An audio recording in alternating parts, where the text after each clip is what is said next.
देखो बेटा, जो अभी हमने क्वेश्चन करा था ना, उसको हम एक और मेथड से देखते हैं, ठीक है ना। वो ऑप्शन मेथड से भी नहीं बन रहा है। देखो इसका एक और तरीका हम देखते हैं। क्या दिया हुआ है? परिमाप। तो आयत का परिमाप क्या होता है? आयत का परिमाप दो लंबाई प्लस चौड़ाई, ये होता है पेरीमीटर ऑफ रेक्टेंगल, है ना। ठीक है बेटा, महावीर इधर देखो। तो परिमाप कितना दिया हुआ है? 46 2l प्लस b, 2 अपॉन में आ जाएगा, तो 46 अपॉन 2 l प्लस b, कितनी बार कटेगा? 23। ठीक है। और क्या दिया हुआ है? विकर्ण। तो विकर्ण का फॉर्मूला क्या होता है? विकर्ण बराबर अंडर रूट l की पावर 2 b की पावर 2। विकर्ण कितना दिया हुआ है बेटा? 17। स्क्वायर हटेगा, सामने वाला क्या में जाएगा?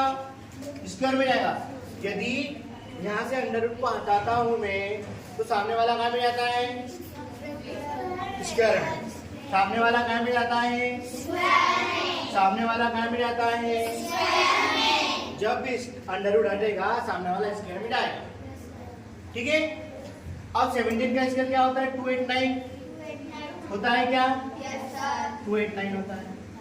अब देखो, अब मैं क्या करूंगा, ये जो क्वेश्चन है दोनों पक्षों में स्क्वायर कर दूंगा। क्या कर दूंगा? दोनों पक्षों में स्क्वायर लगा दूंगा। ठीक है। तो इसका भी स्क्वायर कर दूंगा और इसका भी स्क्वायर कर दूंगा। ठीक है। 23 का स्क्वायर क्या होता है? 23 का स्क्वायर मतलब 23 मल्टीप्लाई 23। और देखो यहाँ पर एक आइडेंटिटी है, अलजेब्रा का क्वेश्चन है। जब भी किसी भी दो नंबर का स्क्वायर होता है, जब भी किसी दो नंबर का होल स्क्वायर होता है, एक आइडेंटिटी लगती है। क्या होता है? l का स्क्वायर b का स्क्वायर 2lb, ये आइडेंटिटी लाना करवेगा। कभी किसी नंबर का होल स्क्वायर होता है तो पहले का स्क्वायर दूसरे का स्क्वायर को 2ab आइडेंटिटी लिखते हैं हम लोग। ठीक है ना।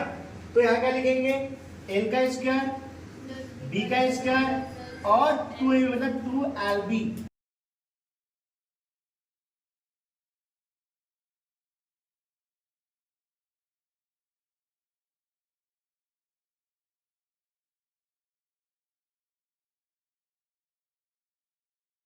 नहीं 289, तो क्या इसकी प्लेस पर मैं 289 लिख सकता हूँ? लिख सकता हूँ। प्लस 2l और b, प्लस का कोई भी नंबर इधर आएगा तो काय का होगा? माइनस का होगा। दिख रहा है बेटा कैमरे में सारी वैल्यू? तो 529 minus 289 is equal to 2l plus b। 529 में से 289 को माइनस करो, कितना आएगा? नहीं आएगा बेटा, हवा बत्ती मत दो, करके देखो। 289, 9 में से 9 गए 0, कैरी 2, 12 में से 8 गए 4, कैरी 3, 4 में 2 गए 2, 240 इज इक्वल टू 2lb। ठीक है। अब देखो 240 इज इक्वल टू 2lb हमने निकाल लिया। अब कोई ने क्या मल्टीप्लाई में तो कहाँ जाता है? डिवाइड में। कहाँ जाता है? कितनी बार कटेगा? 120 बार। तो इसका आंसर कितना आएगा? 120। इसके पहले मैंने ऑप्शन से किया था, पर जरूरी नहीं ऑप्शन से करेक्ट है ना। ऑप्शन हम ट्राई करते हैं, जो भी ऑप्शन से करते हैं हम लोग श्योर नहीं है कि वो आंसर सही है। इसके पहले 132 आया था, बट वो गलत है। इसका आंसर क्या आएगा? 100। एक बार ऑफर ट्राई करो। उसने क्या दिया था? परिमाप दिया था, तो परिमाप का फॉर्मूला लगा दिया। तो परिमाप का फॉर्मूला क्या होता? आयत का परिमाप 2l प्लस b। परिमाप क्वेश्चन में दिया हुआ है, 2 मल्टीप्लाई का में आ गया, डिवाइड में आ गया। कितनी बार काटे? 23 टाइम। तो l प्लस b मुझे कितना मिल गया? 23। और क्या दिया था उसने? विकर्ण दिया था। वो विकर्ण सिखाया मैंने। विकर्ण क्या होता है? अंडर रूट l का स्क्वायर b का स्क्वायर, अंडर रूट l का स्क्वायर b का स्क्वायर। तो हमेशा स्क्वायर का सामने वाला का भी जाएगा, अंडर रूट का स्क्वायर में जाएगा। यदि इधर से कोई भी नंबर स्क्वायर में हटता है तो अंडर रूट से हटता है, इधर वाला काय में आता है स्क्वायर में, और यदि स्क्वायर हटेगा तो सामने वाला कब आता है अंडर रूट में। तो 17 का स्क्वायर कितना होगा 489, एल का स्क्वायर बी का स्क्वायर है ना। अब देखो इधर क्या कर दिया, दोनों को स्क्वायर कर दिया, बोथ साइड स्क्वायर, दोनों पक्षों में वर्ग लगा दिया, दोनों पक्षों में वर्ग लगा दिया। 23 की पावर 2 मतलब 23 गुणी 23, यहाँ पर आइडेंटिटी लगा दी, एल का स्क्वायर बी का स्क्वायर 2a, एल और बी का स्क्वायर अभी हमने निकाला, यहाँ पर रख दिया, इसको मल्टीप्लाई करा, ये आ गया, प्लस का इधर आया माइनस का, दोनों को कर दिया माइनस, ठीक है। तो मल्टीप्लाई में क्या में आएगा डिवाइड में, कट कर दिया, कितना है 120। अभी एल बी हमारे अंदर क्यों आया, क्योंकि अब 120 कैसा है, एल बी क्या, उन्हें पूछा क्या आयत का क्षेत्रफल, और आयत का क्षेत्रफल क्या होता है एल मल्टीप्लाई बी, और एल मल्टीप्लाई ये आ गया, इसलिए इसका आंसर कितना है 120। इसको एक दो बार देखना, अच्छा क्वेश्चन है, ठीक है ना, तुमको ऐसे क्वेश्चन से डील करना पड़ेगी, ठीक है बेटा, राइट कर लो।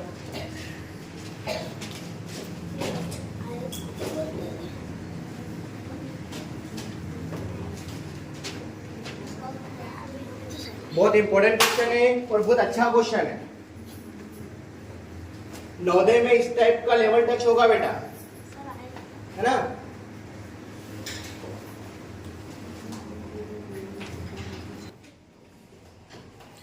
जो हम आगे पढ़ने वाले हैं, जो हम आगे पढ़ने वाले हैं वो एक नया कॉन्सेप्ट है, क्या बेटा, एक नई चीज हम सीखेंगे, अच्छे से समझना। क्वेश्चन बोल रहा है कि एक फर्श की माप, एक फर्श की माप मतलब एक टाइल्स है, क्या है उसकी माप, मतलब उसका मेजर कितना है 5 मीटर और 4 मीटर, 5 मीटर और 4 मीटर। फर्श को ढकने के लिए कितनी टाइलों की आवश्यकता होगी, यदि एक टाइल की माप, एक टाइल की माप कितनी है, एक टाइल, बहुत अच्छे समझना, बहुत इंपॉर्टेंट है। एक टाइल की माप कितनी है 80 मीटर और 50 मीटर, 80 मीटर और 50 मीटर। बहुत बहुत इंपॉर्टेंट चीज सिखाने जा रहा हूं, अच्छे से समझना, है ना, ये 2 से 3 चैप्टर को कवर करेगा, ठीक है ना।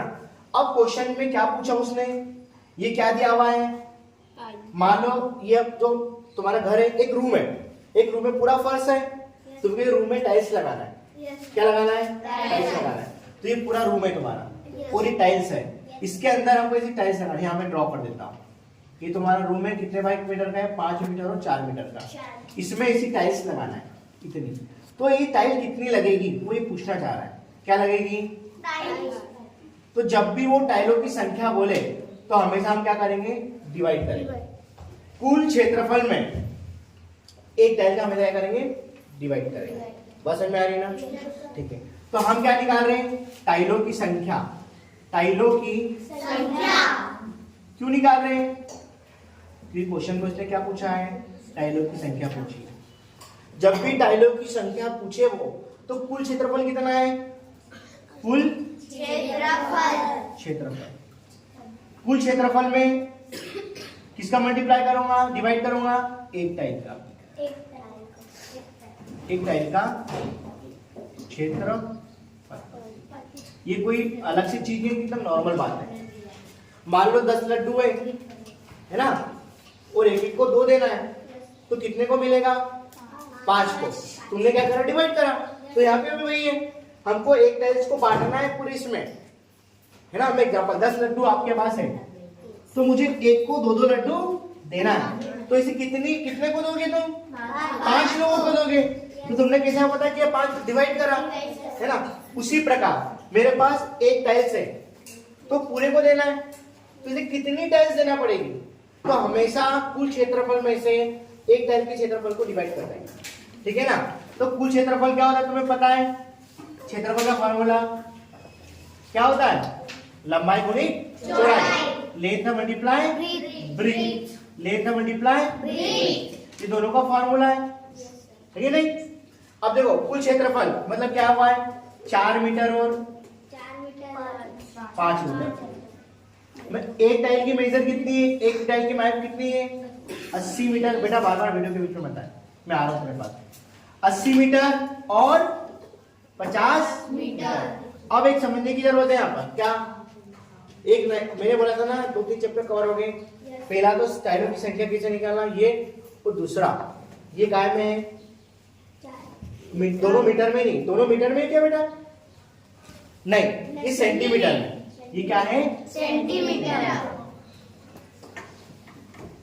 ठीक है ना, ये क्या है? सेंटीमीटर। अब यहाँ पर नया कॉन्सेप्ट, ये है मीटर में और ये है सेंटीमीटर में। तो सबसे पहले हम दोनों की यूनिट क्या करेंगे? सेम करेंगे। तो मीटर को किसमें बदलेंगे? सेंटीमीटर में। एक मीटर में कितने सेंटीमीटर होते हैं? 100 सेंटीमीटर। एक मीटर में कितने सेंटीमीटर होते हैं? 100। तो 4 मीटर को किसमें बदलूंगा मैं? सेंटीमीटर में। तो किसका मल्टीप्लाई करूंगा? 100 का। तो ये भी किसमें बदल जाएगा? सेंटीमीटर में। इसको भी किसमें बदलूंगा मैं? मीटर में। तो किसका मल्टीप्लाई करूंगा? 100 का। मैं 100 का मल्टीप्लाई क्यों कर रहा हूं? 100 का मल्टीप्लाई? कौन बताएगा? क्योंकि ये मीटर में और ये सेंटीमीटर में, तो इसको भी किसमें बदलूंगा मैं? सेंटीमीटर में। और एक मीटर में कितने सेंटीमीटर होते हैं? 100। इसीलिए मैंने किससे मल्टीप्लाई करा? 100। अपॉन में क्या बचा? 80 मल्टीप्लाई 50। ठीक है, अब कट कर दो। देखो 0 से 0, 0 से 0, 5 से 5 कट गया। क्या बचा ऊपर? 4 से काट दो। 4 1 जा 4, 2 जा 8। ऊपर क्या बचा? 100 और नीचे क्या बचा? 2 से भी कट कर दो। कितना आएगा? 50। तो कितने टाइल चाहिए मुझे? 50 टाइलें इसमें पूरे कमरे में लगेंगी। सबको आ गया? जब भी पूछे कोई बोले क्वेश्चन कि एक बड़ा घनाभ है, बड़ा घनाभ को पिघलाकर मेल्ट करके छोटे छोटे घनाभ बनाए तो कितने घनाभ बनेंगे? तो भी डिवाइड करेंगे। मैंने बोल दिया कि एक बहुत बड़ा घन है, घन को मैंने काट कर छोटे छोटे घन बना दिए तो कितने घन बनेंगे? तब भी क्या करेंगे? डिवाइड करेंगे। मतलब कुल क्षेत्रफल में से एक वस्तु को हमेशा क्या करें? एक ऑब्जेक्ट को डिवाइड करेंगे तो हमेशा संख्या निकल आएगा। बना रहे हो क्वेश्चन? समझ में आएगी ये बात? हमेशा संख्या निकालेंगे क्या करेंगे? डिवाइड। वो कोई सा भी क्वेश्चन करो, कोई से भी चैप्टर का हो, हमेशा यूनिट सेम होना चाहिए। हमेशा यूनिट सेम होना चाहिए। यदि ये मीटर में है इसको भी मीटर में करेंगे, ये सेंटीमीटर इसको भी सेंटीमीटर करेंगे। दोनों की यूनिट क्या आना चाहिए? सेम। ये क्वेश्चन समझ में आ गया? Yes sir. पक्का आ गया ना? ठीक है, राइट कर लो।